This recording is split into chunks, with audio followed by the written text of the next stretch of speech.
Rocket வேகத்துல தங்கத்தோடைய விலை உயர்ந்துகிட்டே இருக்கு. இந்த நிலையில நகையை வைத்து பணம் எடுத்துக் கொள்ளக்கூடிய புதிய ஏடிஎம் மிஷின் சீனாவில் வடிவமைக்கப்பட்டு மக்கள் மத்தியில பெரும் வரவேற்பு பெற்றிருக்கு. அது எப்படி சாத்தியம் அப்படின்னு தானே கேக்குறீங்க. சீனாவினுடைய கிங்வுட் குழு அப்படிங்கிற நிறுவனம் சார்பில் இந்த தங்க ஏடிஎம் அறிமுகம் செய்யப்பட்டிருக்கு. ஷாங்காய் நகர்ல உள்ள தனியார் மால்ல இந்த ஏடிஎம் நிறுவப்பட்டிருக்கு. இந்த ஏடிஎம் பயன்படுத்தி பொதுமக்கள் தங்கத்தை எளிதில் விற்பனை செய்யலாம்னு சொல்றாங்க. அதாவது தங்க நகையை பொதுமக்கள் இந்த ஏடிஎம்ல வச்சா அந்த நகையை ஏடிஎம் இயந்திரம் உள்ள இழுத்துக்குமா. அதுக்கு பிறகு நகையினுடைய எடை குறித்த அறிவிப்பு ஏடிஎம் இயந்திரத்துல காண்பிக்கப்பட்டு நாம ஓகே கொடுத்தா அந்த தங்க நகை உருக்கப்பட்டு அதற்கு நிகரான பணம் வாடிக்கையாளர்களுடைய வங்கி கணக்குல அடுத்த அரை மணி நேரத்துல வந்துருமா. நல்லா இருக்குல்ல.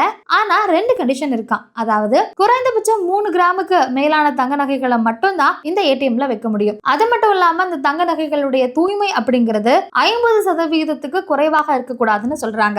இந்த ஏடிஎம் மூலம் மக்களுடைய நேரம் சேமிக்கப்படுது. அதோடு காகித பயன்பாடு குறைவதோடு உடனடியாக பொதுமக்களால் பணத்தை பெற முடிகிறது. சமீபத்துல ஒருவர் 40 கிராம் எடை கொண்ட நெக்லஸ் இந்த தங்க ஏடிஎம்ல வச்சு 4.2 லட்சம் ரூபாயை அரை மணி நேரத்துல வாங்கியிருக்காரு. தற்போது சீனாவில் உள்ள பலரும் தங்க நகைகளை விற்பனை செய்ய இந்த ஏடிஎம் பயன்படுத்திட்டு இருக்காங்க. இதனால அங்க கூட்டம் நிரம்பி வெளியதான். இதனால தங்க ஏடிஎம் பயன்படுத்துவதற்கான புக்கிங்கும் அதிகரிச்சிருக்கான். கிட்டத்தட்ட மே மாதம் வரைக்கும் இதற்கான புக்கிங் முடிவடைந்து விட்டதா சொல்றாங்க. இதை பத்தி நீங்க என்ன நினைக்கிறீங்கன்னு மறக்காம கமெண்ட் பண்ணுங்க. அதோட சீனாவுக்கு போற உங்க ஃப்ரெண்டுக்கு இதை ஷேர் பண்ணுங்க.